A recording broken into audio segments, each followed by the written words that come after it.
program tonight. I'm Evangelist Catherine. I'm the Director of Community Engagement for the VCU's African American Studies Department. And myself and a colleague, Adam, there in the back, he helped coordinate this event. He's a professor at VCU that teaches the class on Ferguson. And so the reason for our guest visit today was to come talk to his class, and he was on the ground in Ferguson. And what you'll get to hear more from him later. Outside of that, I want to make sure that we are appreciative and thank Good Shepherd for allowing us to come into their church tonight and utilize this space. And for all of you that are in attendance tonight, I know many of you do a lot during the week, so I'm just going to go ahead and kind of get started. Black Lives Matter, it's a movement, it's not a moment. It disturbs the universe and allows all peoples of the African diaspora to draw energy from our ancestors. Community is at the center of the movement, and students are at the center of the movement. This movement has a periphery. As individuals begin to organize around social issues, a movement begins, and the movement now is the Black Lives Matter movement. Started by 3 queer women for Trayvon Martin, we as a collective felt the vibration in 2012, and the awakening process began. In 2014, we awoke, and Michael Brown's death and countless other Black lives will never be in vain. So we sit here tonight, 64 years later, in a time that's called post-civil rights. But really, is it post-civil rights? So how is this Black Lives Matter movement all relevant to what's happened in the past? In 1951, the Civil Rights, also known as the Freedom Movement, started right here in the state of Virginia. A lot of people discount the actions of Barbara Johns at 16 years old as 1951 that really was the catalyst to the Civil Rights Movement, which that case became one of the cases in Brown versus Board. But we woke up and we fought back against the injustices in the Jim Crow South. So in 1954, we had Brown versus Board. 1955, we had the Montgomery bus boycott. In the 1960s, we had sit-ins, and in 1963 was the March on Washington, and then we just celebrated the 1965 March on Selma. So the results of all of that movement and protest and direct action and civil disobedience, out of that we got the Civil Rights Act of 1964 and the Voting Rights Act of 1965. But the periphery that I previously mentioned, it came into play because the periphery of the movement was individuals that benefited from the movement, but they couldn't participate because of financial reasons or because they lived in an area that was rural and they wasn't part of the active activity. But what happened was everyone was able to benefit from the center all the way out to the poorest of blacks. So we learned that civil disobedience and nonviolence can produce tangible results. We successfully desegregated southern buses, restaurants, and other public places with civil disobedience. We broke Jim Crow laws and challenged the southern state status quo. So the freedom movement gave us the ability to assert power, and that was black power. So from about 64 to 70, the Black Power movement challenged the black established leadership for its cooperative attitudes and its nonviolence and demanded more political self-sufficiency. So then, if we just go really quickly through the next few years of the changes that have happened that impact the black community.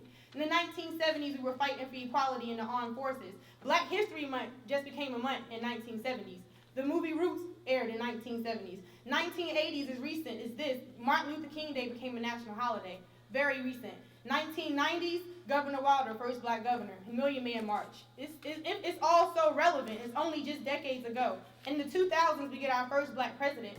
But what about the social and the judicial discrimination? The new Jim Crow, mass incarceration of our sisters and brothers, high rates of poverty in our communities, broken family unit, unfavorable social policies, unequal education, advocacy for our elderly and our disabled, liberation for our LGBTQIA community, access to health care, especially mental health care. Those are the spaces that Black Lives Matter.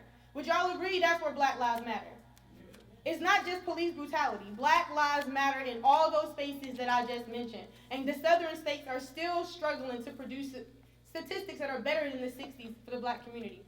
So the next generation is upon us now, and we're going to move on to the next speaker. And I wanted to just give you a chronological timeline of the progression that we've made through civil disobedience. So my next, I'm going to bring up our first set of speakers, which are VCU students that are very active in the local movement. And as soon as I get my sheet, I should have numbered these things. Okay, so Fidelia, she likes to be called Fee, and Attila will be your student activists and community activists that's played a pivotal role in connecting the greater Richmond community to injustices affecting all Black lives nationally and rights here in Richmond, Virginia. They continue to bridge the gap in our communities and show solidarity to all of our regional communities. And they were in the protest last night for the justice in UVA. So give it up, please, and give a hand clap for our first group of speakers.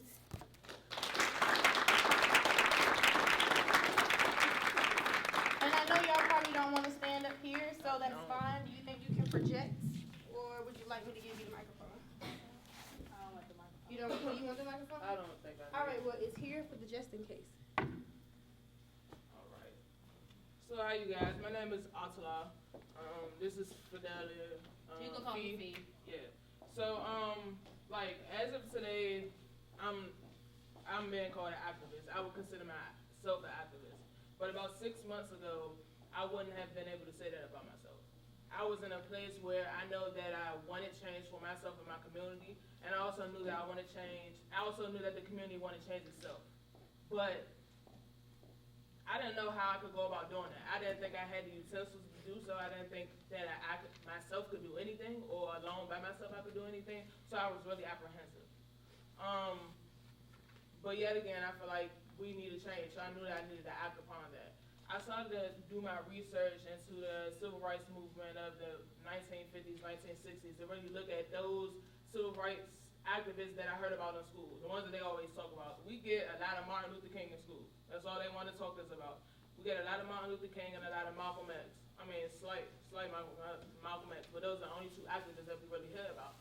So I looked into their backgrounds, and I moved on to activists that we don't always hear about. The John Lewis's, the Angela Davis, the Assata Shakurs, and the list goes on of both male and female activists that we didn't really hear about. And when I looked into those Black heroes and heroines, I noticed that we all had something in common. Excluding our Blackness, we all had something in common, and that was age. All of these activists, Martin Luther King, all of these people started out young. They didn't have a lot of degrees behind their name. They didn't have a lot of training behind their names. All they had was their will and their might and their drive to make change. So that's really when it came to me that I didn't read off. As long as I believed in myself, and as long as I wanted to change, that I could be of some type of assistance. So in October, I went to Ferguson. They had the Weekend of Resistance. Me and one of my closest friends went to Ferguson with just $50 in our pocket. Went to Ferguson, spent that weekend out protesting with the Ferguson community, out there walking around with them, fighting with them. It was a really emotional weekend, had a lot going on, but it was a life-changing experience. I knew that I had to leave from Ferguson and come back to my area and bring the fight back to my area. And that's when everything really changed for me. I came back, I participated in protests on campus, I led conversations. I came back and I was about to work. And that's why I feel today I can call myself an activist. I can say that I learned that the youth are the head of the movement, the foundation of the movement. You could look back when college students were doing sit-ins, you could look into nowadays, the youth are the head of the movement. And I think that really goes to talk about the different types of civil rights movements that we're having today and the different fight that we're fighting, and how the youth are still the head of the movement today. So just to piggyback, I move around a lot too when I talk, so bear with me. But just to kind of piggyback off what Atala is saying, or more so add on to it, one thing that I definitely noticed is that young people seem to, at least my generation, we are one, I believe that we kind of stray away from the whole idea of being complacent. Complacency does not live amongst the people that I know, at least that are in my age bracket.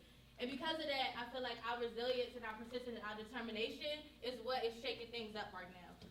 And if you kind of pay attention to what's going on in the waves that's been happening around the country, at the forefront is all young people. They're young faces, college students, community leaders, young people who actually live in those cities. And so for me, I started to question, well, how come, like Atala was saying, in the 50s and the 60s and whatnot, is college students out there trying to fight for the right to be accepted, to be equal, to not have to worry about things they should not have to worry about, right? And so fast forward into the 2000s, and you got young people doing the same thing.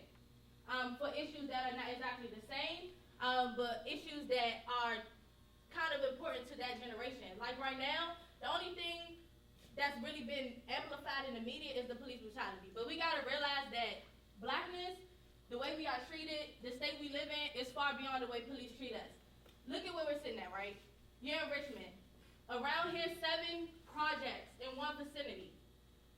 Like, the realness of concentrated poverty it's real. Like, it's a real thing. And so for me, coming from Northeast DC, for my first 17 years of life, I normalized what I was living in. My area was not too far removed from where y'all sitting at. Like, I lived the exact same way. So I normalized what I saw. That was my world. You know what I'm saying? Like, that's what I knew.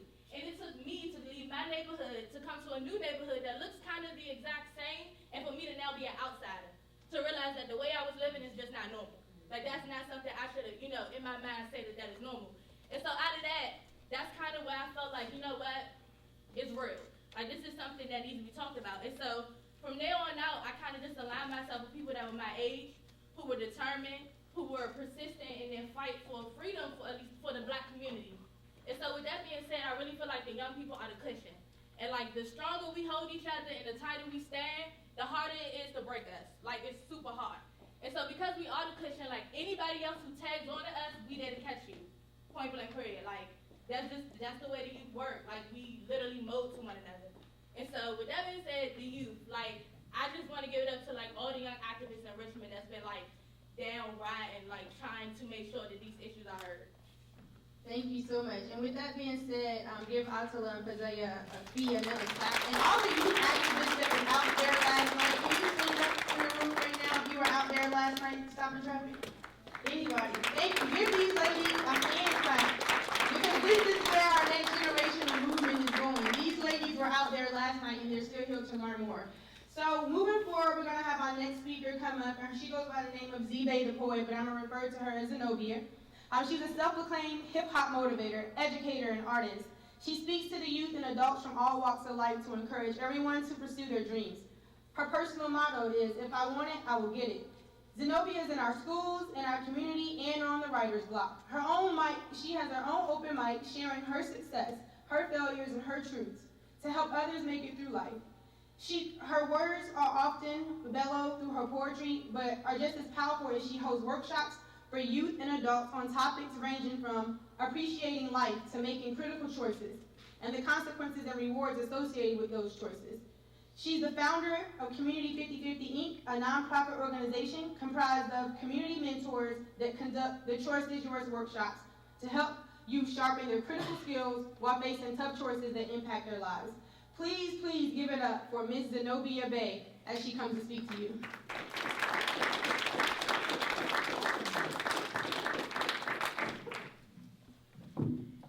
I have a question. How many of you ever sat and watched television with your mind stressing about your daily living, with the remote in one hand with hope to find something interesting? Well, if any of you know me, you would know my passion is children. Understanding. The mental and physical development is a blessing to observe and witness, but on this night, as I flipped and flipped and flipped, with one hand steady and bent, and the other capturing my locks, I flip and I watch and my heart stops. From an image of a 7-year-old child, not running wild from truancy, or wanting to be a hustler, or disrespecting her mother, or choosing to be influenced by the music on the radio.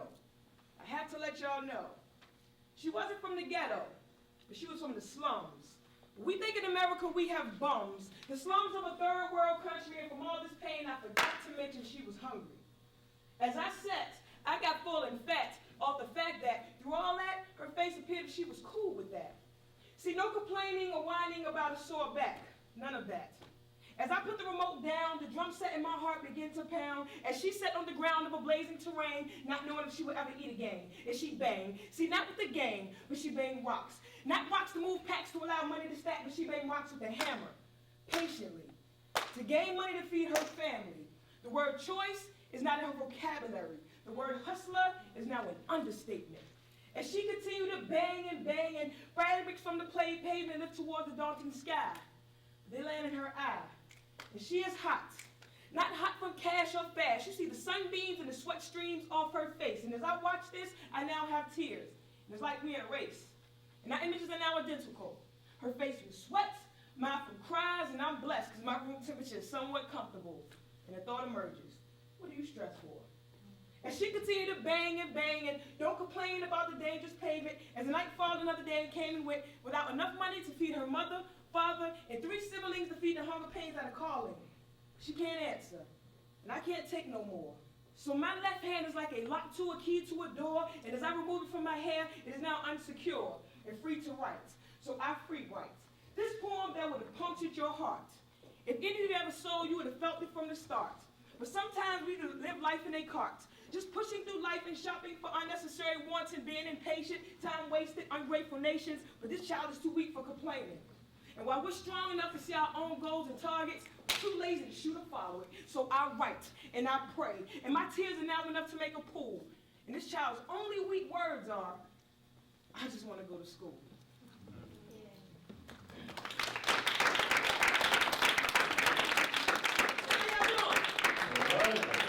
I appreciate VCU for inviting me out, Evangelist Catherine and everybody else coordinating this, the VCU students, Good Shepherd Church. I appreciate it. A lot to talk about. I'm not going to keep a lot of y'all time. I was inspired by the 2 young ladies before us that spoke about the youth. Like I said, the youth, it's not about just children. We're all children. So we all could be considered youth. Whether you're 2, 52, 72, we're all still learning. And one of the things that I learned through a lot of the community work that I do, a lot of different workshops that I go to, I listen, I speak, I engage. I found as a society and as human beings, we've lost respect and love for each other. Those 2 things go hand in hand. If you don't have respect for somebody, the situation is a little bit sticky from the start. Regardless of your name, your age, your color, your sexuality, your race, I have to respect you. And I think as a society and as a community, we have lost respect and love for each other. Through a lot of my work, I do a lot of in-home counseling. I'm a case manager for boys group homes, and I do a lot with youth on a daily basis. Do a lot with youth and families, and the love is not gone, but it's not expressed in the right way. Because a lot of our communities, I feel, are dealing with a lot of hurt, a lot of anger, a lot of questions, a lot of just unresolved feelings from past, like you said, civil rights, before civil rights. But we just stop right there at civil rights and slavery. That's where we stop. It was a time before slavery. And if a lot of us would just think about that time, I'm not going to get too deep into it because, we have other people speaking. But if a lot of us get in before that time before slavery, that respect will come back. That love will come back. That understanding will come back. And once you realize who you are as nations, I'm not talking about the color of our skin, I'm talking about nations of people, you will see kings and queens rise. You will see nations of respect for other people. And it's not just, that yellow person or that white person or that black person. Those are colors. I'm talking about nation. So when you nation build, you have to start with the community. You have to uplift your community. You have to love on your community. You see a young man, a young woman that's hurt, down, you don't turn your nose. If your heart speaks to give that young person a word of encouragement, a word of love, have a good day. That's nation building. That's community building. That's respect building. I don't care if you're yellow, green, whatever you want. If I see a person that's in need, my heart speaks, I help. And I think we have lost that. I wasn't just like that, like the sister said before. 6 months ago, she wasn't where she was. I wasn't where I was. Everybody in this room wasn't where they were. But it's about learning. It's about understanding. And with that learning and understanding, you come back to your community and you give back. I'm a product of Richmond, Virginia. Born and raised in Southside. Graduated from Huguenot High School, played basketball at Virginia State, went to Cheney University, graduated, went to the military, learned some things, and came back to my community. A lot of people brought up in Richmond, Virginia, they leave their community that don't come back because they don't see the beauty of it. I didn't see the beauty of it. I was just one of those people walking around, thought I was positive, but my mentality wasn't uplifting. I was telling somebody the other day, I remember somebody telling me when I was in high school, oh, D'Angelo, he's shooting a video. I was like, man, I ain't going to that video shoot. Why wouldn't I go? To support. Then when you see the video on TV, oh man, we don't support our own. But when they leave and come back, or don't come back, we want to badmouth them or I used to. We have to support right now. You see somebody aspiring to do something, support them. Support their movement. I have a CD I released about 2 years ago called Crab Out the Barrel. Because that mentality of keeping people down is called crabs in the barrel. So I feel like if I was a product of that and that negative thinking, and I changed my thinking, but I'm still on a journey to learn more, I'm a crab out the barrel. So I want to surround myself with other crabs that's out the barrel. Like this is said, molding together as a generation, young generation, you can't be stopped. So I want to encourage everybody to find that love in self, find that love in your neighbor, find that love in your family, and find that respect. And I think with that, we can teach and we can uplift a lot that's going on in each community. Start right where your community is. My organization, we feed every third Sunday of the month over in Blackwell. You have to give love back. We have to meet people where they are. We want people to be where we are, but we have to meet them where we are. So with that, I'm going to just sit back and enjoy the rest of the speakers. I appreciate y'all, and y'all have a good night.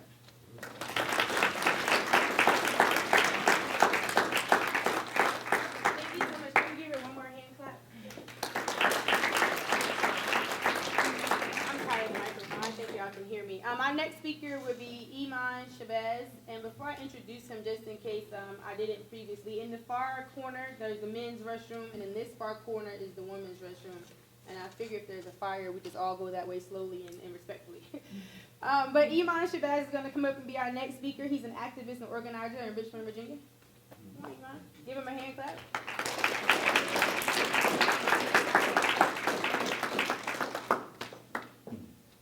Hand claps. How are we feeling, people? Very good. All right. Now, as I stand here and I look out, I see far more people than what I heard. I heard probably 6. And so I'm going to ask the question again. If you don't feel great, that's fine. But just share with me. I need you to talk back to me, talk black to me. So I will ask again. How are we feeling, people? All right. That's a little better. I got about 39% out there. Really good. I'll take that for the moment. There's always a number of different things that are going through my head anytime that I speak. I often like to preface by sharing that I am elated to be able to share time and information, because without information, people cannot think. And I would add to that, without organization, people can't think clearly. And when we think about the reality that various communities of oppressed people face within this day and time, one of the things that I feel is often missing from the conversation is clarity around the need and importance for organization. Organization as a tool, as a weapon to be used in order to move us forward. Evandra asked me sometime earlier today, I need a one-liner to let know about what you're talking about. If you know anything about me, I probably never know what I'm going to say until I say it. But in being able to assess where our people are, the one thing that I'm very clear about is that in order for us to be able to make the proper analysis in relationship to how we move forward collectively, we must be organized. Kwame Ture used to state so vividly that George Washington, as bad as he was, if you put him in the middle of Valley Forge by himself, he could do nothing. If you take Martin Luther King Jr., as righteous as he was, put him in the middle of Selma, Alabama, he would have been lynched. But you take that same Washington, that same King, put them in the middle of Valley Forge, put them in the middle of Selma, Alabama, with people who share the same ideas and are rallied around and enthusiastic about those ideas, then the situation changes drastically. What becomes important about being able to find solutions to our circumstances what I would consider to say can be summed up in 5 real simple things. And to be real clear, there's no one solution, no one way forward, no one method or one mechanism that we can use. We need to be clear in terms of how we take solutions, how we take ideas, how we take strategies, be willing to struggle with those strategies, be willing to struggle with those ideas, and then sit down and formulate plans and execute them. For me, one of the things that's really important that we seem to lack often is a clear analysis or awareness of where we are in this point in time. Often people say, oh, well, we already know what the problems are. We already know what we're facing. Well, my question is, if we genuinely already know what the problems are, then what's stopping us from being able to move to the next steps of strategy? If we're truly clear about what the problems are and how those problems impact us in our very communities, then it should be easy for us to be able to come together and move to the strategic step. The next thing is I think that it's incredibly important for all of us to define our struggles and define our expectations for justice. Being really clear about what it is that we want when we talk about resolving the problems that we face as oppressed communities is of crucial importance. If we don't know where we want to go, then how in the world are you going to get there? For me, a third thing that I feel is of critical importance is self-awareness, and in terms of that self-awareness, being clear about the role of cultural competence as we interact with other communities. Being culturally aware means far more than just being aware of yourself. One of the things that I find is that, and particularly for people of African descent, there's a lot of confusion about who that self is in terms of identity. And as a result, we have a number of different things that can be what I consider to be confusing in relationship to where our interests lie, what our interests are, what it is that we want to accomplish, how it is that we should do so, because we're so tied to these very loyalties. From that, it skews our means in terms of how we relate and interact with others. The next step for me, which I think is important, is strategically building trust. Part of the problem that we have is that even if we get to the point where we come to the table of strategy, we don't trust each other. We don't trust each other enough, internally or externally. And building trust is a process. It is not something that is going to happen overnight. It is not something that can happen because you remember or you listen to a few quotes or you've been inspired by a speech or inspired by a particular speaker, but it is about being willing and comfortable to be vulnerable enough to come to the table and share information until you can get to a point of agreeing on attaining specific goals. And then finally for me, the last thing I think that is of importance is really in terms of determining and understanding what the next steps should be. All too often I feel that we come together and we have forums like this, we have varied speakers, and in their charisma and in the excitement that they generate, we feel that our solutions should come within our workshops and 10-minute sound bites, but they will not. We have to be comfortable enough to and be clear enough to understand that we need to come to the table prepared to work, prepared to perspire, prepared to be able to carry forward the legacy of the history that was explained by the youth that came before me, and carry on that work and make it relevant to the circumstances of today.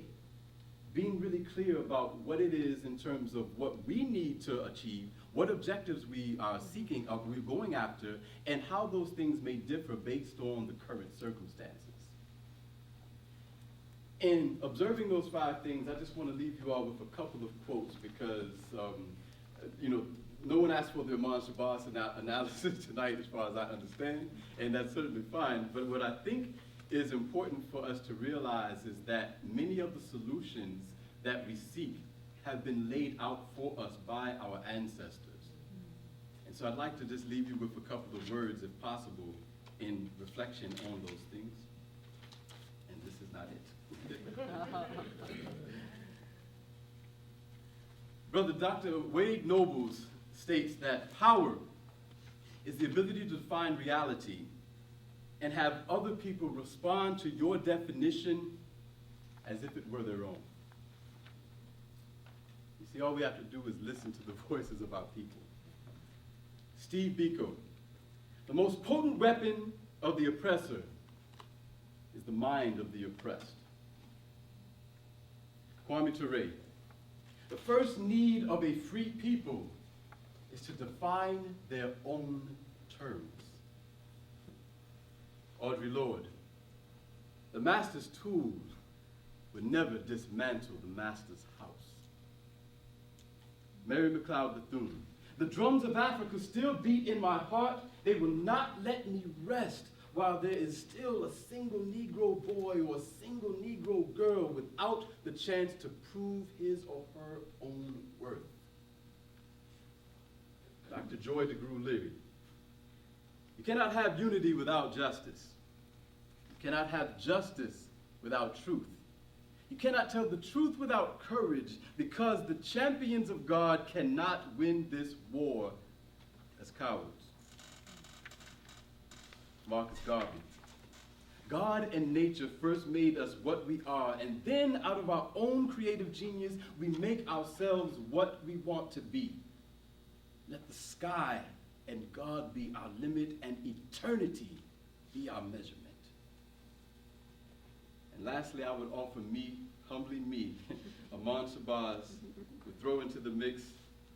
In the absence of power, one must define freedom by their acceptance of illegitimate authority.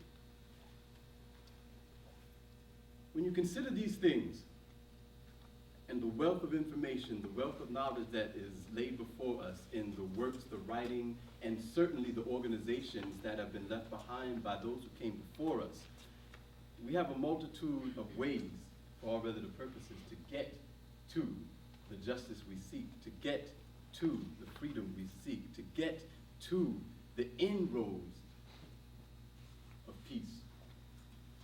With that, I leave you as I came. Thank you.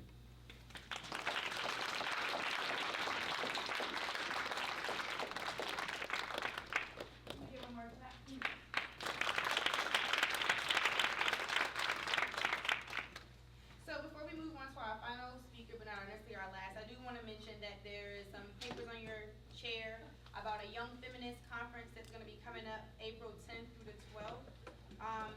You can register online at vanow.org, and I think there's someone here from this organization. You want to wave your hand and maybe state your name? They have any problems? Vicky? Hey, I'm Vicky Roy. Do you have any questions about the Feminist Conference? Come talk to me.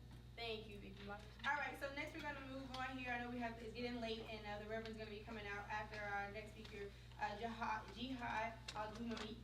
And he's a community activist, motivational speaker, author, and playwright, born in '54 in New Jersey. Most of his childhood and teenage years were spent in Plainfield, New Jersey with his parents and his brother. And as a youth, he became intensely involved in the Black Liberation Movement and Vietnam War protests. He joined the Black Panther Party at 16 and eventually went underground in the ranks of the Black Liberation Army.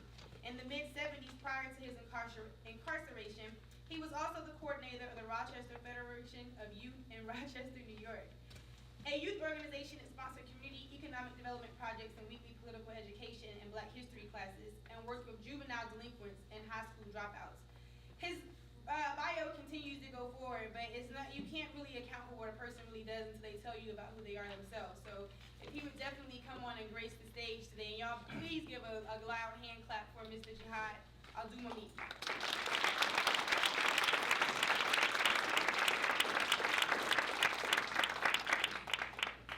Thank you, Sister Evangel. You're welcome. Thank you, sisters and brothers. Thank you, Good Shepherd Church. Bismillahirrahmanirrahim. Tawhun Hatan Nasr. What I just said was, in the name of Allah, most gracious, most merciful, strong one to victory. Again, my name is Jihad Abdul-Mumit, and I think the component of the program that I want to build upon, leading to the brother Reverend Sekou, and is building upon some of the things that were said before. more specifically, I want to make sure that there is a clear link, and Brother Iman talked about clarity, a clear link between the historical struggles in this country and what's going on now. And from my humble perspective, I know for a fact that a lot of batons have been dropped. You ever run track? You might have been making some mileage in the relay, do that last hand down, and you drop the baton. A lot of batons has been dropped from my generation to my beautiful sisters and brothers sitting here in this room. I'm 60 years old, and I've seen a lot of stuff. I was in the federal prison system for 23 years. Society would think I was a bank robber, but actually we were trying to build a new nation. We weren't doing it with picket signs. So I came home in 2000. I was on parole for 6 years. I couldn't be with my comrades. 2006, I was free, liberated from parole. But what I can see coming out in the militancy from inside the prisons, and the comraderiness, and the love that Zenobia spoke about, and that unity, now for in this set-away place. That's what I saw. And I don't even think that's the same anymore, because it's a wave of gangbangers and ignorance that just flooded the prisons. But I caught it there, you're laughing. I caught it at a time when, a lot of the sisters and brothers coming to prison was very much like me. I was in the Black Panther Party. So we had our collective, our unity, our workout, our training, our political education class. The movement didn't stop. If you saw the movie Spook Beside Behind the Door, whoever saw that movie? Oh, yeah. What? It's a must. It is a must. So if you had a piece of paper and pencil, I want you to write down the spook who sat by the door. It's an old movie. That's what you do. Google it, Amazon.com it. What do y'all do now? The cell phone it? You might be able to watch it on your cell phone. It is a very good movie. But anyway, the connection was, here we go. Ever since the slave plantation, ever since Africa being brought over here, there was resistance. There was resistance to be free. It is a natural knee-jerk emotion. You snatch me up, I want to be free. And that mindset permeated throughout history. I have children. Zenobia, I have a lot of children. Well, I got 4 kids. 4 grandkids. But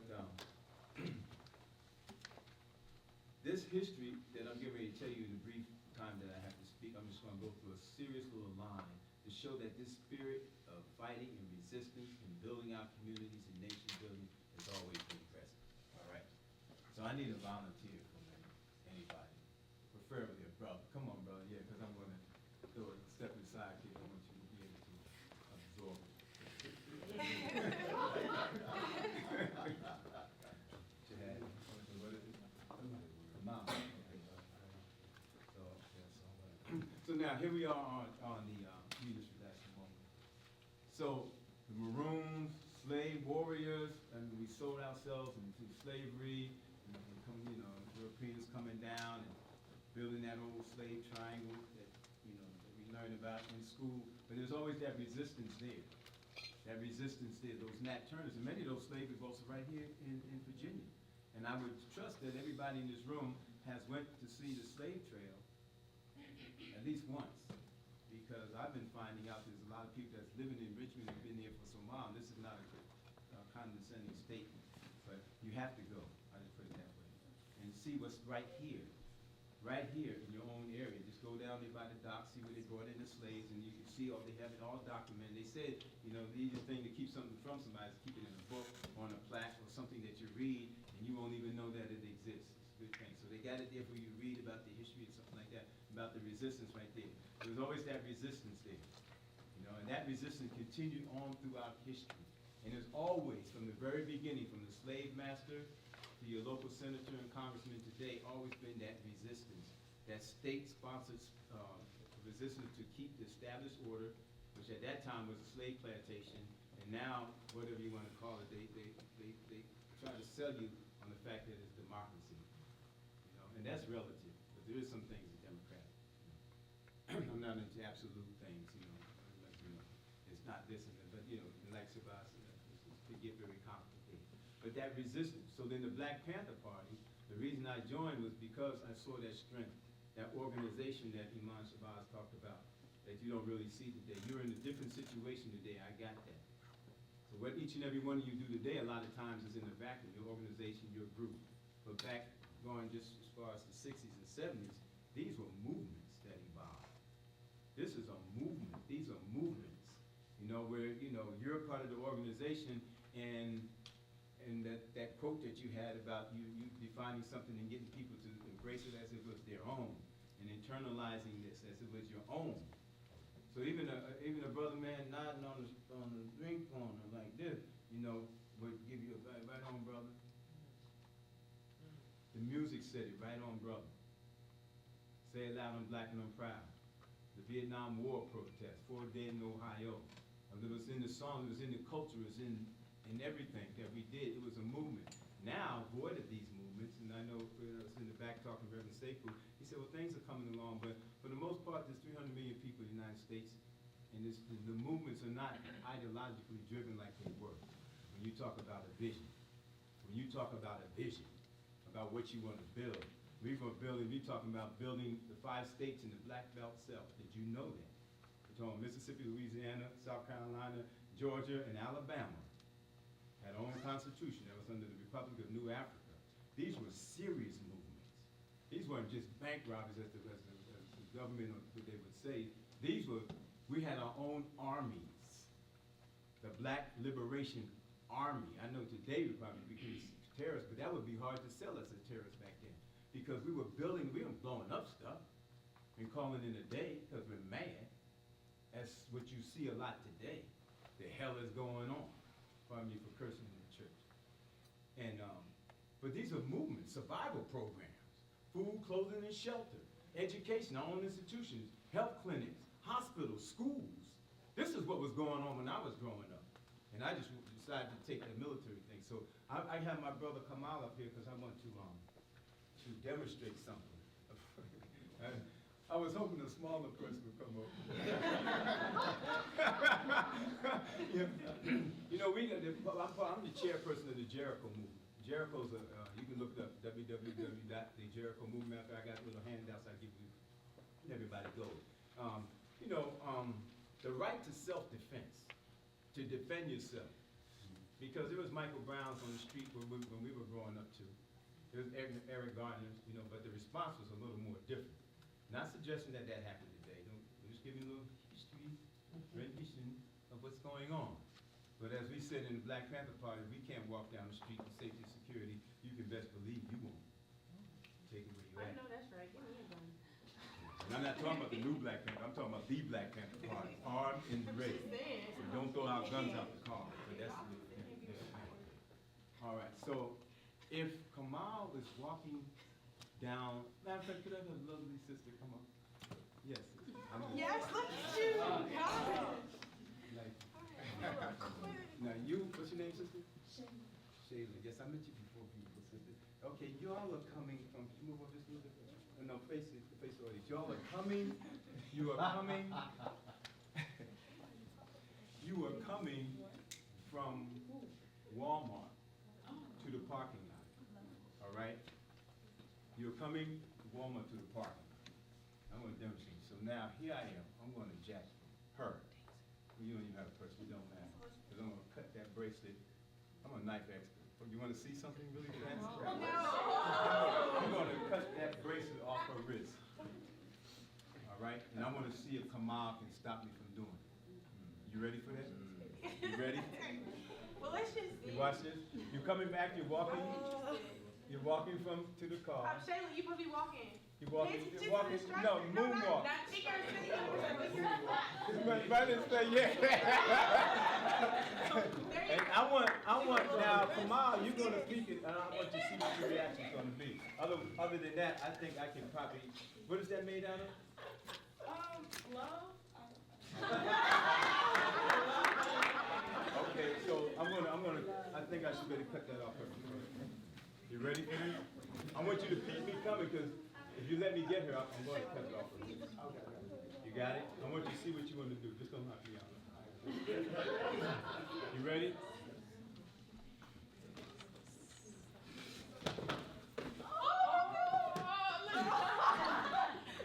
All right. Was he right or wrong? He's right. Was he right or wrong? Defend the lady. Was he right or wrong? Now I'm going to show how it really works. I was gonna say, what do we? No, wait a minute. Okay. Okay. No, we haven't, right, but yes. Yeah. Okay, so here's, Absolutely. yes. So now, what if that happened? I mean, daggone tomorrow, it happened again. As a matter of fact, every time he goes to the store, it happens. As a matter of fact, it happens to everybody in the community. It happens to everybody in the community. It happens to everybody in the community. Yes, sir. It's chronic. It always happens. It's systemic. They call it police brutality. It's not just the brother man, it's the police. It's everybody. If you didn't do what you just did, brother man, you's a flat out coward. And we got a lot of cowards. Hiding under the skies of intellectual books, refusing to stand up and defend ourselves. Now, if anybody in here, that situation, it is expected that you defend your woman, your wife, your friend, your niece, your cousin, your walking partner. That's what you do. If it happens to your community, that's what you do. If it happens historically, that is what you do. That is what you do. Otherwise, I'll say you're a flat-out coward, and you're justifying it with a whole bunch of picket signs and whatever else. You understand? Do you understand? You can take it to where you want to. Somebody's not playing. Somebody's not playing. The government's really serious about maintaining a certain established order. And I'm an American citizen. Am I talking rough? I'm not talking rough like the Tea Party. I'm just talking about what we got to do to defend ourselves. I'm not calling the president names. I don't have the machine and artery nor the intention of doing any harm to the president like the Tea Party. They want to know who's dangerous. White conservatives are dangerous. The right is dangerous. All we're talking about is defending ourselves and building our community. Who's ready to defend themselves? Who's ready to defend themselves? Because if you're not ready to do that, when you talk about a body on the ground, when you talk about a body on the ground, when you're talking about on national TV, a brother getting choked out on national TV, and if something happened to a cop or a crime, hey, let me tell you something. When you open up a history book and you see Nat Turner, do you see a criminal or do you see a freedom fighter? I'm asking you a question. A freedom fighter. And we got a lot of freedom fighters in penitentiary right now that's been there for 4, going on 5 decades, that put in the struggle that many of us, not us, those out there that didn't come to the program, being facetious. We have a lot of Nelson Mandelas right here. And we have to represent them as we represent ourselves today. We have to represent them as we represent ourselves today. Who's down with that? All right. Okay, we're going to have Sister Evangeline come back up for our Reverend Brother. But the point I'm making, our history is rich and strong. Don't let them make you do the animal farm and forget about the strong part of our history and criminalize our freedom fighters. Criminalize you. Criminalize you. You got to get busy. And it's about building. We're building, and part of that building is defending ourselves. So there won't be another Michael Brown. Malcolm X said, speak the language that's understood. Make sure when you communicate to the powers that be, you speak in a language that's understood. You can draw off of that wherever you want. Thank you, sister. Thank you, my brother. And thank y'all. Thank y'all very much.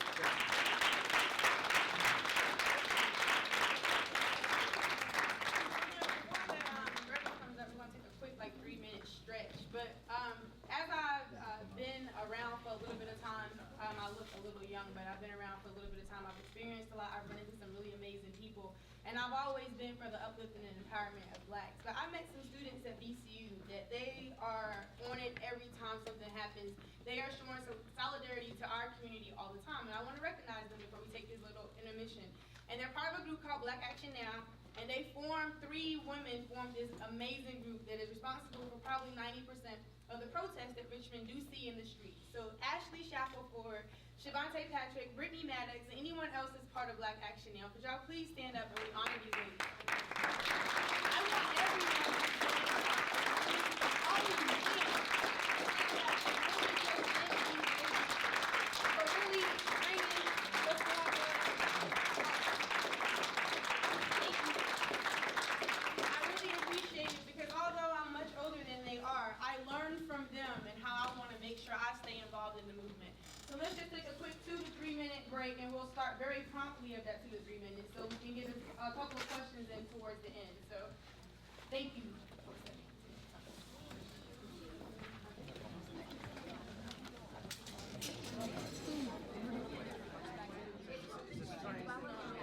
If you can hear the sound of my voice, click.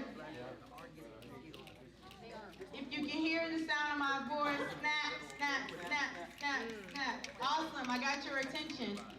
So, to the circle in the back, the sidebar conversation, I would love y'all to finish that, but we need to move on. We have people that have to get to work tomorrow. All right, so, I left the bio. I sent your email. Did you get it? All right, let's try that again. Yes. Crazy. All right, before we get started, this program is going to be for our visitor, but the reason for the previous speakers, it wasn't just to fill space, but it was to allow people from the Richmond community that are attached to this community to give their perspective and their views, and then also to allow the VCU students to have a space to express their interest and investing back into this community. And so now, with that being said, we will have our lovely guests come in and give us a perspective of what's happening and how we can connect those two. Because the name of this program was We Have Already Won. And so we hope to learn how we've already won. But Reverend Oseje Fuuru Sekou was raised in St. Louis, Missouri, beginning his ministry at Friendly Temple Missionary Baptist Church in the mid-90s, teaching alternatives to gang violence at Stevens Middle School and directing the Cockering Housing Project's Fellowship Center. He was a scholar in residence at Stanford University's Martin Luther King Education and Research Institute in 2014 before going to Ferguson in mid-August to organize alongside local and national groups, training hundreds in nonviolent and civil disobedience. He served on the platform committee for the National Political Hip Hop Convention as well as a senior advisor on urban public policy for the 2004, and I'm gonna try this one, Kucinich. Is that right? Kucinich presidential campaign. Reverend Sekou is a free man follow with the Fellowship of Reconciliation and Professor of Preaching at the Graduate Theological Urban Studies program at the Seminar Consortium of Urban Pastoral Education, Chicago, Illinois. That's loaded. He has studied continental philosophy at the New School Systematic Theology at Union Theological Seminary, religion at Harvard University, and lectured throughout the country and abroad. Please, let's give a warm welcome, Richmond, to Reverend Sekou.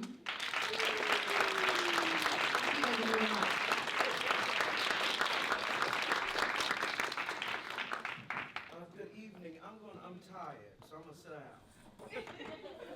Talk to you for a little bit. Is that all right? That's all right.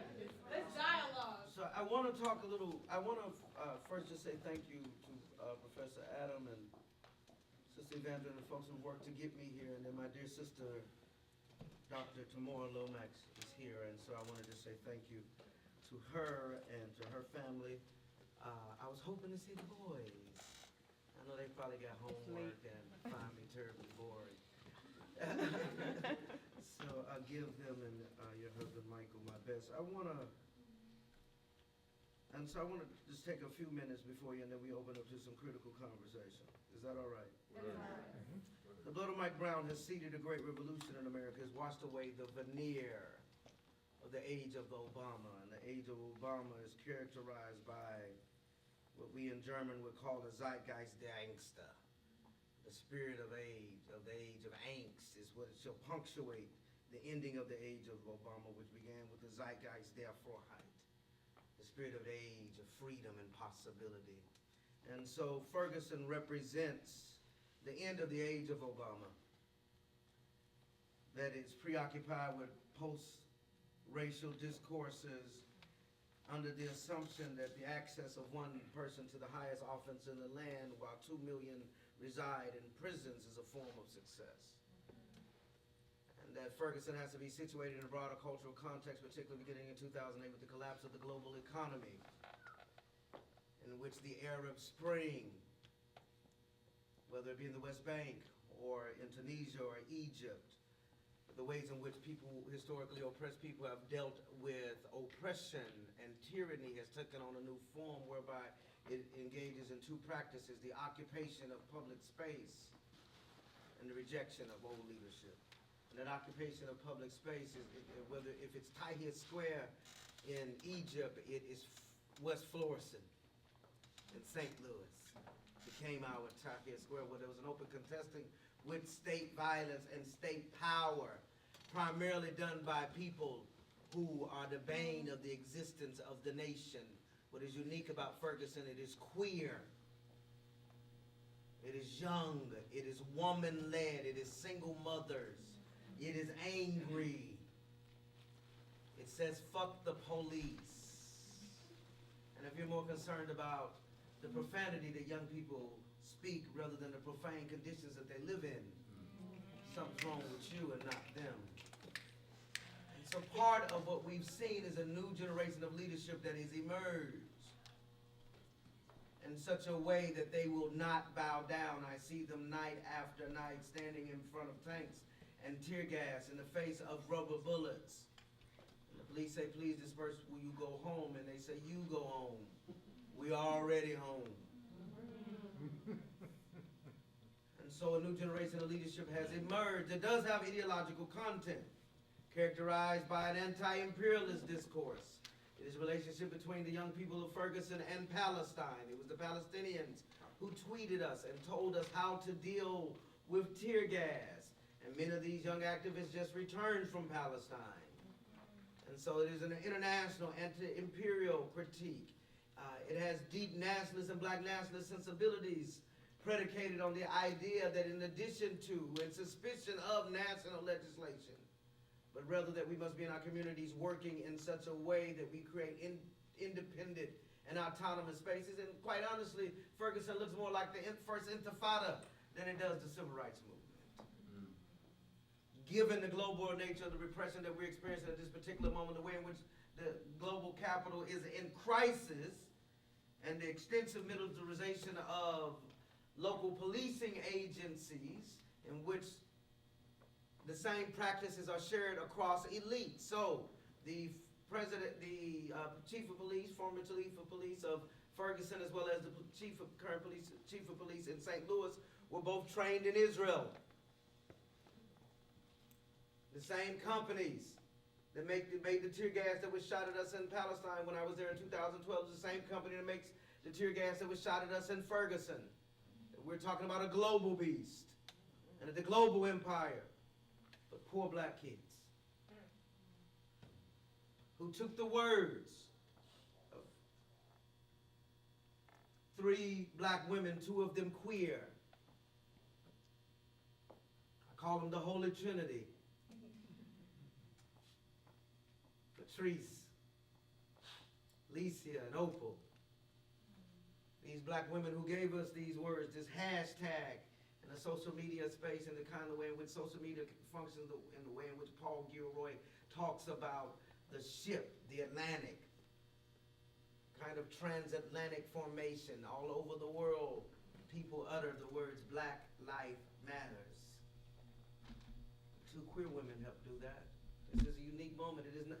Part of what the blood of Mike Brown has done is washed away the veneer of a respectability politic. We have an honor student not too far from here, subject to the arbitrary violence of the state. I mean, in part, the history of America is that black people have always had a tenuous agreement with America. We've always said, look, we know you're going to oppress us. We got it. Some of us are going to be twice as good, twice as smart, just to get the opportunity to be told no. Some of us are going to be Afrocentric. We're going to lock our hair, change our names, and connect ourselves oftentimes to a mythical African past, but it's much like that terrible line in Beloved. It may not be better, just different. And then some of us, very few of us, will take up arms. Vast majority of us are going to struggle to make $1 out of 15 cents. And so this has been the assumption that we've always had with America since our sojourn into this interesting and curious place called American democracy. But you won't disrespect us. And so they broke the agreement. And the younger generation refuses to participate in that agreement. You left our baby in the street for 4.5 hours. And then you're going to try to put his body in the trunk of a car. And the community rebelled and said you put it in the... And so they brought an SUV, and when we laid flowers down for our son slain in the street like a dog, instead of bringing out salve for the wounds of a community, you let your dogs pee on the makeshift memorial. And then when the young people rebelled in the rich tradition of nonviolent civil disobedience, you brought out tanks and tear gas. We would not be disrespected. And so a new generation has risen, and a significant part of this new generation that has risen today are what Marx would call the lumpen proletariat. We talk about poor folk struggling to make $1 out of 15 cents. We legislate them, we police them, we pass laws on how they dress. These people made the nation pause and pay attention to the humanity of black people. And so, our task, and really the task for you, and what I'm more concerned about than you listening to me, is us having this conversation and writing. Because I've seen a little bit about what heaven looks like. I am convinced that we've already won. And we've won because every time a poor black child stands in front of a tank and says they won't go home, we've already won. And you've washed away the veneer in a public discourse, because the victory I'm talking about is an existential victory, the way in which we make meaning for ourselves. Because if we can't have the capacity to make meaning for ourselves, which also impacts the way in which we imagine, if we can't imagine ourselves free, we'll never be free. And so we've won because queer women are no longer subjugated to the arbitrary whims of charismatic black men, but rather they speak their own truth on their own terms. We've won because a kid named T-Dub got tattoos on his face, admitted that he sold drugs to feed his son, met with the President of the United States of America because young people won't leave the street. We won. And the significant nature of this existential victory cannot be underestimated. I'm not talking about symbol and signs. I'm not talking about symbols, I'm talking about signs and wonders to the glory of Pentecostal hermeneutic of suspicion. Signs and wonders, something happening. I was raised in the Church of God in Christ, so I'm what they call sanctified. All right. And so we talk about a quickening. Something happens. Durkheim referred to it as the collective effervescence. In my tradition, we call it the Holy Ghost. Something comes in the room. Something happens when a people stand up and rebel. I mean, think about it. All over the world, they're saying hands up. In Sarajevo, they said hands up. I don't even know if there's black folk there. We did. But you understand what I'm saying. All over the world. They're saying hands up, don't shoot. And this victory is significant because I believe we're at the end of the age of the American Empire. So as the empire is beginning to crumble, what will the most vulnerable have to say about reconstructing the world?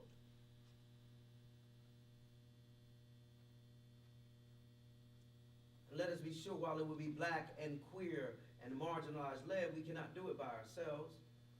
We kind of, the way they didn't structure the daggum thing, we kind of stuck with them. So for the white folks in the room, We don't need allies. As the great Reverend Dr. Ruby Sells says, we need freedom fighters. Because if an ally, you can check in and out. It's not my struggle. It's not my struggle. This should be a people code, you click a couple buttons and give a little money. That's not what we need. We need freedom fighters because white racism has fucked you up just as bad as it has us. Your soul is at stake. Your soul is at stake. Just like our souls. Something is wrong when you fundamentally believe that your humanity is greater than someone else's humanity. There's something spiritually at stake for you. So we need freedom fighters. And this is not to make white folks feel guilty for being white. I mean, y'all should feel guilty for Justin Bieber. Vanilla Ice clapping on 1 and 3. So I just don't understand. I don't. I mean, really, if there's likely they're going to pass laws about black folks and sagging their pants, I think there should be laws against white people dancing in public. It's about and so the question becomes for you is in terms of how, and white folks often tell me that, they go through them workshops and anti-racism workshops. Andrea Smith, a Native American scholar, has a terrible piece on this. She calls it the problem with privilege, where privilege becomes a cottage industry unto itself. So you go, and that's part of the neoliberal framework, which is always about commodification.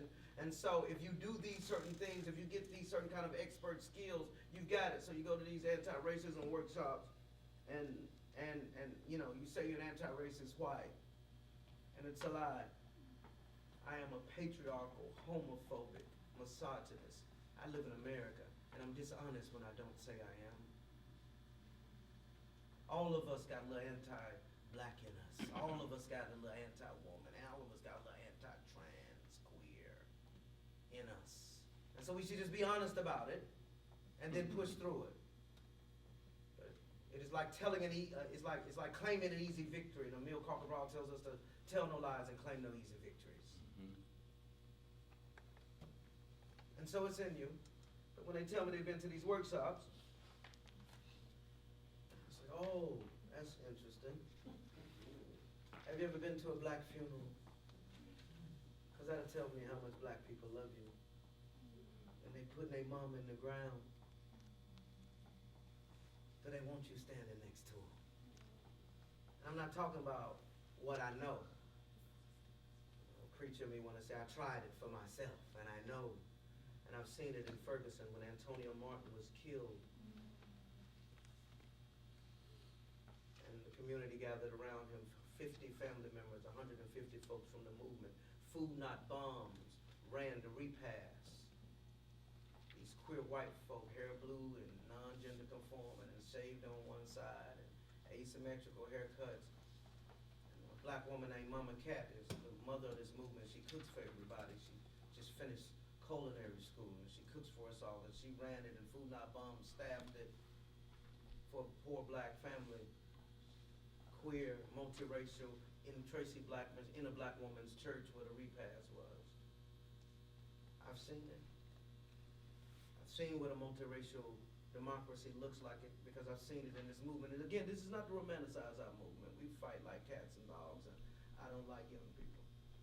I can't stand them. They're in the street they got this old dumb chant. I hate it. We young, we strong, we marching all night long. I hate that chant. I mean, they started at 2 a.m. I'm like, we've been marching all night long. So I don't like young people. I don't trust them. So I'm in the street trying to keep them from killing themselves. But I believe in them. And all the trash, think about it, all of the all the ink spent on trashing this generation. Well, millennials are this, they're selfish, they're whining. Yeah, they all of that. But that's not the only thing they are. They have stood up in a way that I've never seen before.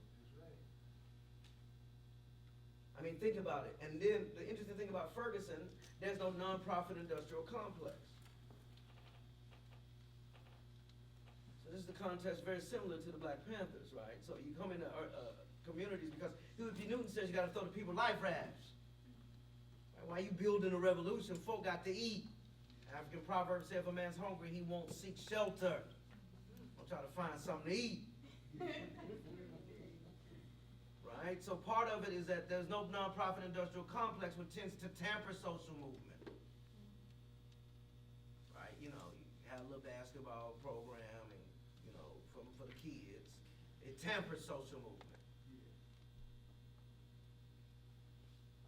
Historic organizations such as the NAACP and the Urban League not in play because they scared of poor working people because of the class divisions in the black community. They don't want to spend no time with them. And the black church, being a space that is deeply predicated upon certain forms of respectability. So they ain't there. So all the new formations, Millennial Activists United, Tribe X, Hands Up United, these are all new formations. 6 months old, that have popped up to provide infrastructure, and then they're not only calling for a new system because the emperor has no clothes. I mean, this is what Occupy taught us. That this, you know, Occupy is just white folks figuring out what we've been telling them for 400 years. It don't work. So the emperor has no clothes. And so young people are characterized because they don't take into account and assume systems. It's part of postmodernity is what we call epistemic skepticism. This idea that you just gonna take a set of ideas and give it to young people. They ain't going for that. This is what a lot of the older generation doesn't understand about young people. This is why they can talk revolution and listen to ratchet.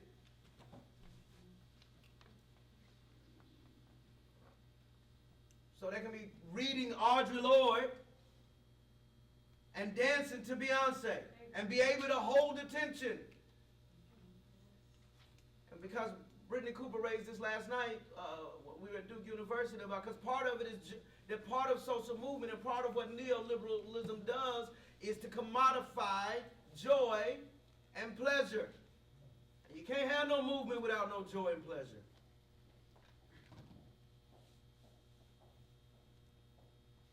Because sometimes part of our tradition as a people, when we can do nothing else, we will sing our way out. Like when I was in Palestine. I'll close with this. When I was in Palestine, they say, about 15 minutes and I got it. I was like, oh, y'all the niggas got it. Now where y'all party at? Because I know you don't live under this oppression and not party. I know you're resisting. I see you all the time. But what are the ways in which you engage pleasure and joy? And so, we've already won. They know we have. It's a question of we believe it. Thank you.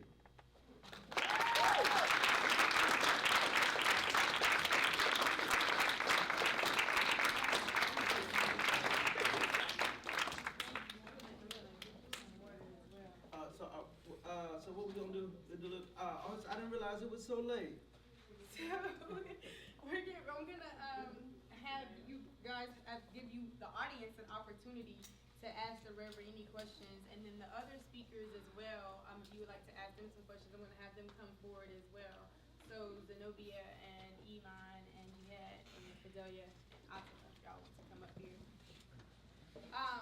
But as they're coming up to the front, if you want to ask any questions, feel free to ask questions. We'll do this for about 10 minutes or so, and then we'll get out of here. But do want to let you all know, as the Director of Community Engagement at VCU in the African American Studies Department, this is the reason why Reverend Sekou has been able to be here with us tonight. And I do want you to know that sometimes there can be a division between VCU and Richmond, but we want the Richmond community to understand that VCU is here to give back and bring knowledge in the community to help uplift the community. So that was really the main reason for this community event. He did something on campus with the students a little earlier and especially came here to share his knowledge with the greater community. So with that being said, we'll do 10 minutes of questions and answers. You know, we have a question right there in the back. You go ahead, stand up, please. Wouldn't winning be when blacks and whites love each other? I mean, well, the interesting piece is that, like, I think the question is predicated upon the assumption that there is not an asymmetry of power, right? It's hard to talk about loving someone on unequal terms. So I can say I love a police officer, but he got a gun. That's an asymmetry of power. And so until we create a public space whereby there's an acknowledgement that there is an asymmetry of power, love cannot exist. Right? Because love don't like that. You know, one of my friends treats love as a third person. Love don't like that.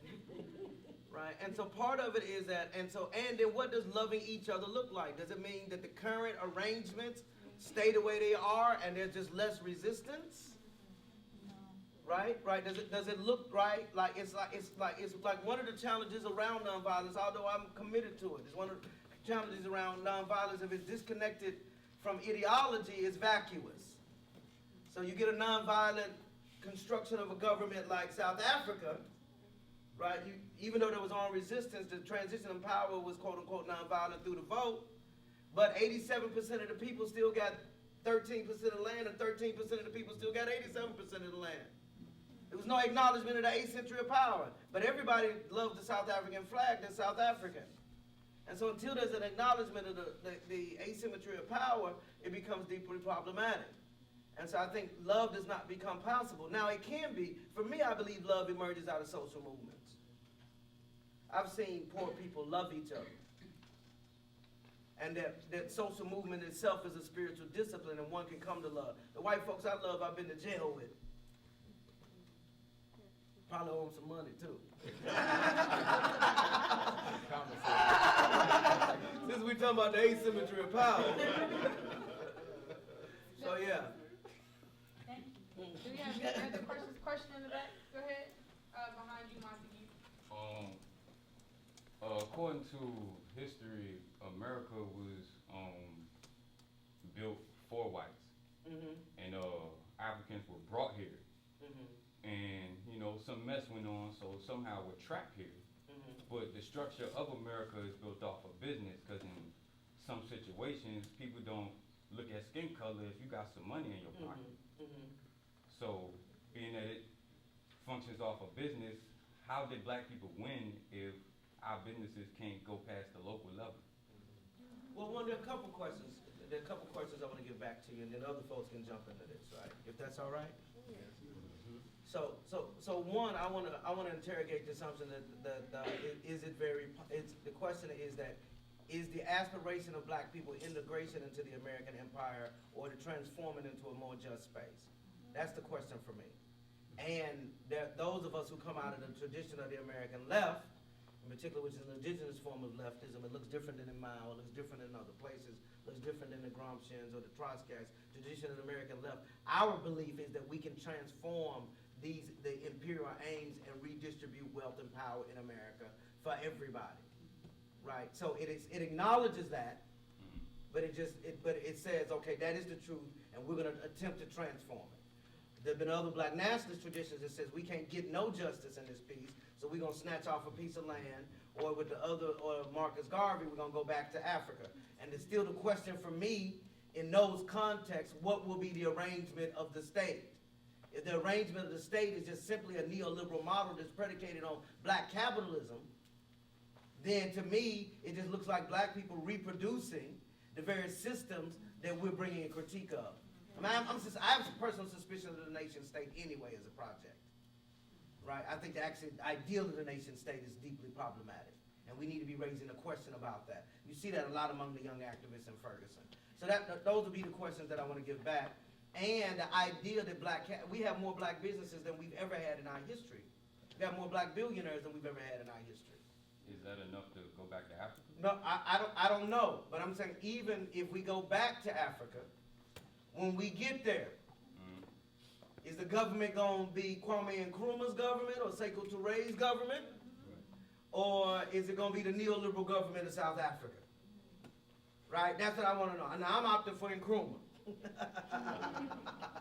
All right, I'm saying if we're going to have to deal with a nation state, and so these are questions I want to give back to you to kind of wrestle with in terms of thinking beyond the idea. Now, at a real practical level, yes. There should be black people in the context of bourgeois reform, black people engaging in black business, looking out for other black people, right? Because given the fact that the system ain't coming down no time soon, we might need to put some life rafts out for people.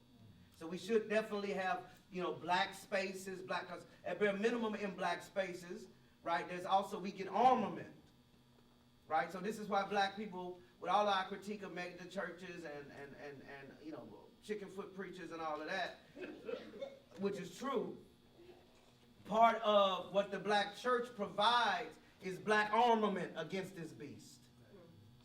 So even though it's filled with contradictions, some of them even playing to white Jesus. But even in that context, they get some armament whereby suicide's not the primary option. And I'm taking that because in my Marxist sensibilities, out of quantity comes quality. I need as many black folks alive as possible.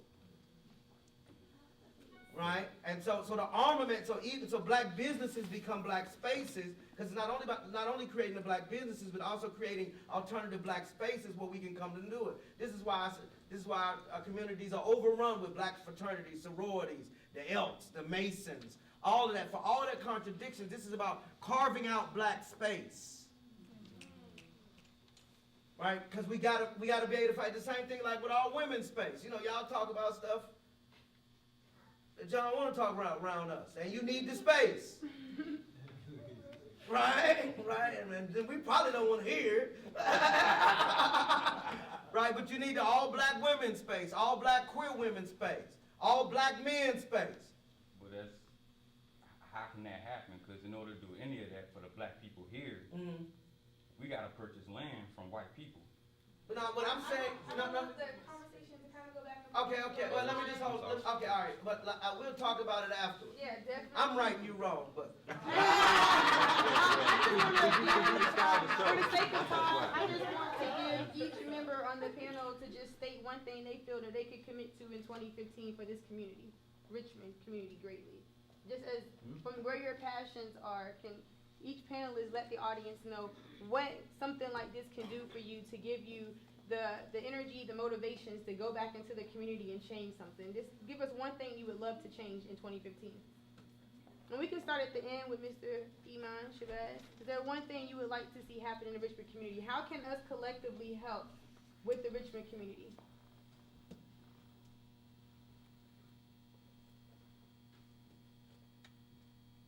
In my best attempt to even interpret the question, I guess I would just say I want to see us work.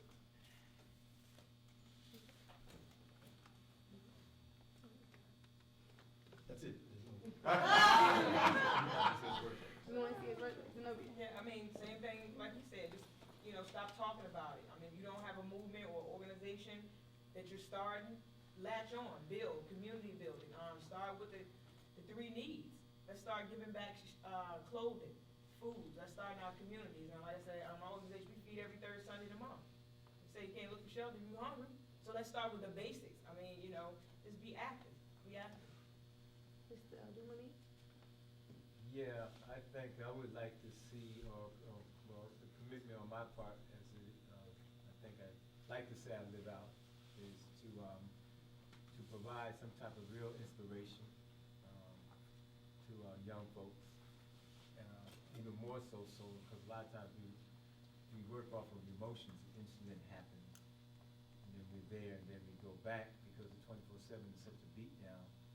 But inspiration kind of raises the level of involvement during those quiet times of this, for lack of a better way of saying it, so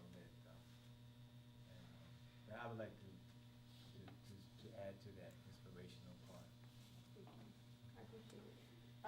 Speaking as a VCU student, I would just like it to see a better connection between VCU students and also the Richmond community, and for it not to be so fragmented. I would like for us to kind of intertwine a little bit better to actually achieve what other venues said.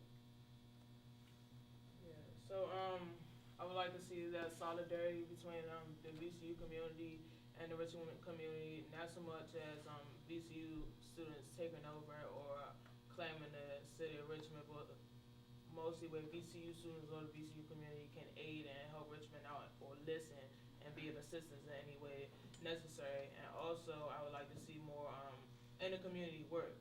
You know, we talk about the problems, we talk about, and we're protesting, we're talking about the problems, a lot of the big problems that's going on, but Black lives shouldn't just matter when it comes down to police brutality or attacks or violence. Like, Black lives should matter when we need kids, when we have kids that need mentors and we need to get inside of the schools. Black lives should matter when we have homeless shelters that need volunteers. Black lives should matter when we have Black people out here that are not getting the help that they need. So any way that we can contribute, whether or not, whatever privilege that we have, whatever talent that we have, whatever we can contribute to the community, we have to do that because we need to, help build up with that.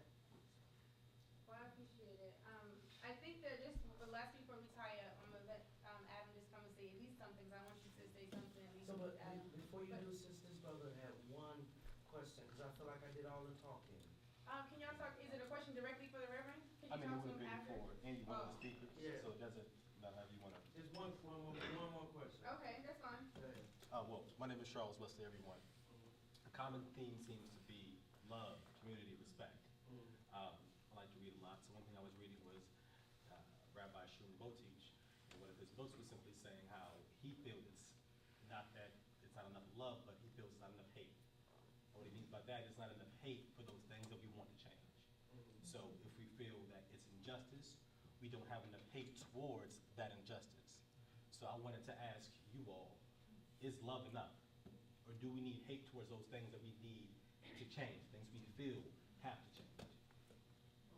For me, we do this work out of deep abiding love. I mean, there are things I do hate. I'd be dishonest and say if I didn't have the emotion. But I do it more because I love my people and I want to see them free. I think that the brother, the rabbi that you're speaking of, I think that in creation there's a contradiction in everything, and I think brother Reverend Sekou mentioned that a couple of times when using the word contradiction. Love, the opposite of that is hate, and it goes along together to reach a certain point, and then it gets into another thing, and then it goes along like that. So I can respect what you said, but I think when we're saying love our people, love for one another, it's a matter of principle. I love you, sisters, but it's not like the love I have for my wife, something like that. So it's the love that's a matter that comes with respect, going out my way, making sure you're all right within my capacity and within my boundaries, and that being genuine, because we're all part of the creation. And speaking of people of color, we all have that common experience of speaking for all of humanity. We're all God's creation. That's me speaking as emotional. That would be what I would mean by that. And we should have a righteous indignation for that which is bad, and foul, and oppressive, and disrespectful. So I think it goes hand in hand. Different perspectives coming at the same point. I would like to say that whether you're fighting or working against this because you love your people, or whether or not you're fighting or working against this because you hate the oppressive systems, whatever needs to hit in your mind to get you moving, to get you fighting, use it. Now, some people have a better perspective when it comes down to loving their people, loving one another, and that's what's going to help them move to the next level. That's what's going to help them continue this fight. Wake up every day motivate them to wake them up every day to fight. And there's some people are just going to wake up every day with hate in them, and they're saying they're not going to do this anymore. But I don't feel like there's a right or wrong way to go about it. As long as you're fighting against these oppressive systems and you're fighting against oppression itself. It'd be remiss for me to let this go and not make one small point of clarity, because I'm feeling an equating the idea of hate with anger, and I believe that anger is absolutely necessary in our struggle. My simple answer to what you said is no, it's not enough. Absolutely not enough. There's absolutely a tremendous amount of work that has to happen in order for us to achieve liberation. There's no question about it. Even in the reality that we have an instinctive love for justice. Adam, did you want to say something from your seat? Anything? I don't want to say too much. I wanted to thank all of you for sharing. It's been very illuminating to sit here and listen. I also want, I, in some sense, helped put this event together, but Evander Catherine really put everything together. So I want everyone to give her a real round of applause.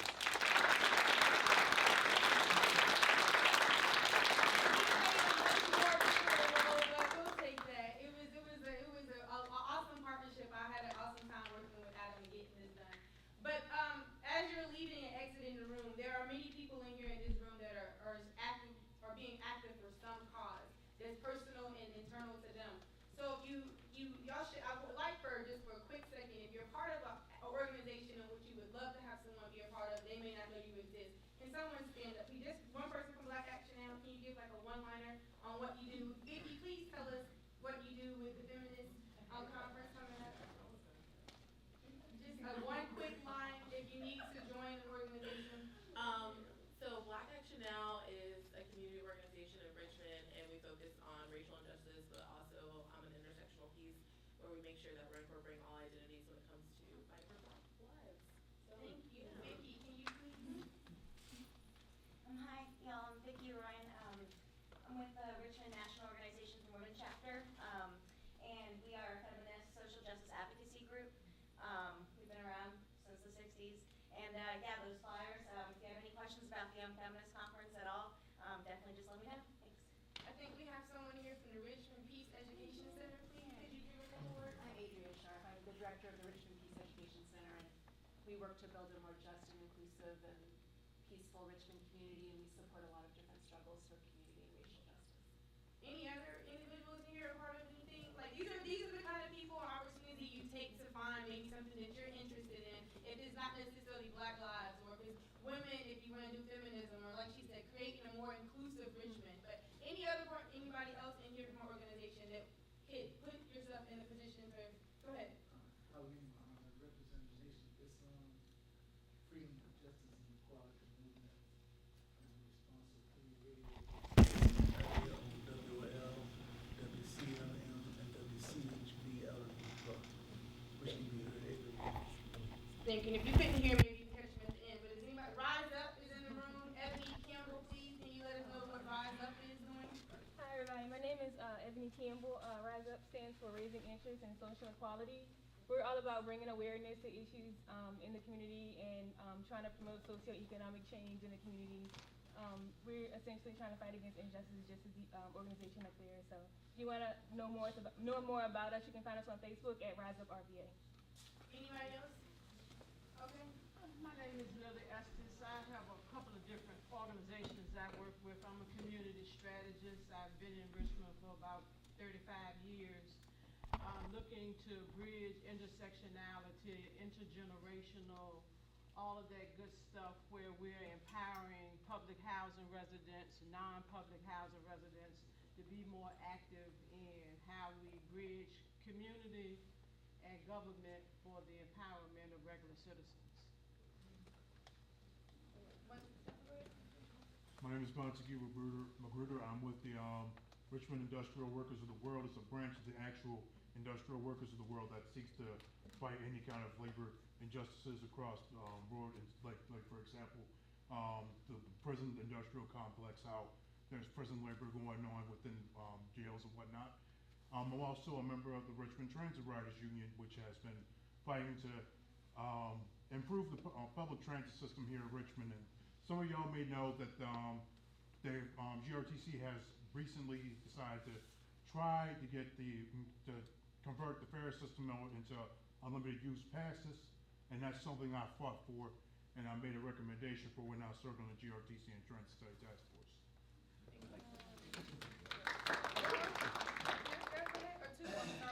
Good evening. I'm Osita Iroebu. I'm founder of the Little Princesses Mentoring Program.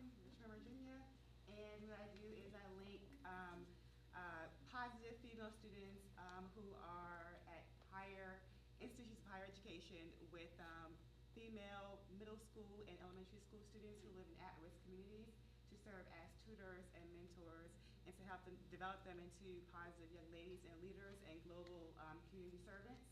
And I'm also a student at VCU. I'm a member of the Black Graduate Student Association, newly formed, and we are helping to develop our Black graduate students at VCU into, again, of course, positive, strong faculty members and or researchers in the area. And we also are involved in the community as well, and so I love to connect with you guys at VCU. Yes, connections. That's what this is for, connections. Yes, you in the back, please. And if I missed something, I'm going to let Bob, who's our organizer, tell me that I missed something, but I'm with Virginia Organizing, and we work on many issues. We're going to have a rally on Monday at 5 p.m. at the Federal Courthouse as a sort of a birthday celebration for the Affordable Care, Affordable Care Act. It's been 5 years since it's been passed. Obamacare, some people call it, yeah. And that's just one of the issues we work on. We're working on Medicare expansion. We are, part of our task force is the GRTC issues,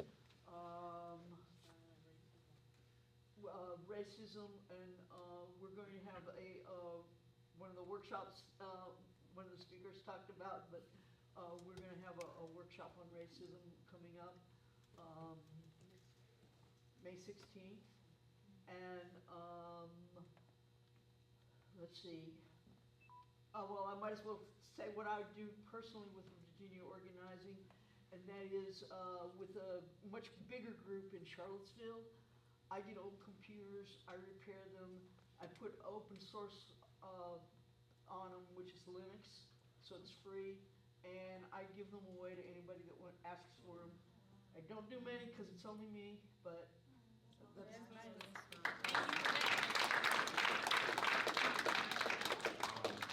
My name is Adolphus Ingram.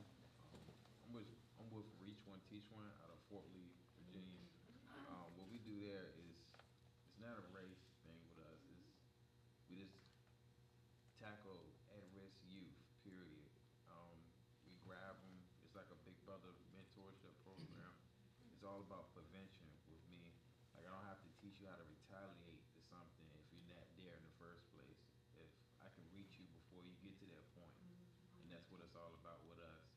And I do need volunteers, as I take a black, white, brown, anybody, you know what I mean, old, young. I just, like, volunteers is a big thing with me as far as with that. Is just reach one, teach one. And I give you my number after this. We have another lady in the back. Go ahead. My name's Summer. I'm from VCU. I'm a political science and social justice student. And before class, I helped organize an event. It's an awareness-raising event, combating hate speech and trying to promote compassion. And we're basing it off of like religious ideologies. So the idea is that people are going to come and it's trying to raise awareness to the hatefulness that people can just carry. We're having people come and tell us instances of hate speech that they've encountered, whether it be racial, religious, homophobic, or any hate speech at all. And we're hoping to have them, like, we're going to post all that, and we're going to have different compassionate, like, positive, uplifting messages from all the different world religions to try to give people to walk away from. The thing with hopefully a positive outlook on the world, and all people need to be more compassionate. So that's going to be next Thursday, VC's Compass from 9:30 to 2. If anybody would be willing to stop by, we'd love to see you. Thank you. And I think, John, you have to. Yes, I also have a theater company, 4 Our Children Productions. I have some flyers when you're leaving out. We do a performance every year normally. It's just a family production company. And need some actors who don't want to be, if you're an actor or actress, for a minor role. The name of the play this year is ISIS, The Unimaginable, about a black president infiltrating ISIS, which is theatrical madness, but also the head of ISIS infiltrating the United States government. Has a lot of twists and turns in it, a couple of heads rolling. And but But if you're interested in that, being in it, we train you for that role. And it's for April the 11th and the 12th, so you have to be free for that day. Out in Mosley, off of 360, that's where we perform. So you're welcome, and I have a flyer if you just want to come and check it out. Part of the Acts of Faith Festival in Richmond.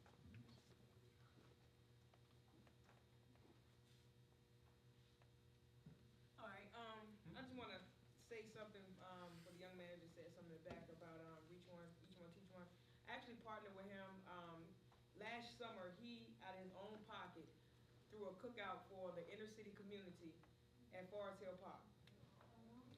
I came out, I witnessed it. He and I were in the military together, and we found out we grew up in the same neighborhood. And when I seen he did that, I came out to support, and I was just speechless because you had a lot of inner city, quote unquote, what people would call thugs, gangsters, all these other type names that the media want to put in one central area, enjoying themselves, and no fights, no conflicts, no nothing broke out. No police were present, no anything. And this was over, what, like 300 people there. And so he's going to do it again this August, August the 15th at 3 o'clock. And if you have any more information about coming out, helping, supporting, please see this brother after the event. He's 25 years old. And one thing that I salute to him is, you know, when we first met, you know, when I was starting my organization, he was like, I want to be a part. You just seen the passion. And like you said, it's in the younger generation. And on his birthday, he was out at the University of Richmond at a panel discussion. Most 25-year-olds ready to turn up on their birthday. 7 o'clock at night, he's in a panel discussion about how we can uplift and give back to our community. So please see him after this. Talk about that cookout that he's going to plan in August, and just how we all can come together and make it that much better than last year. Thank you.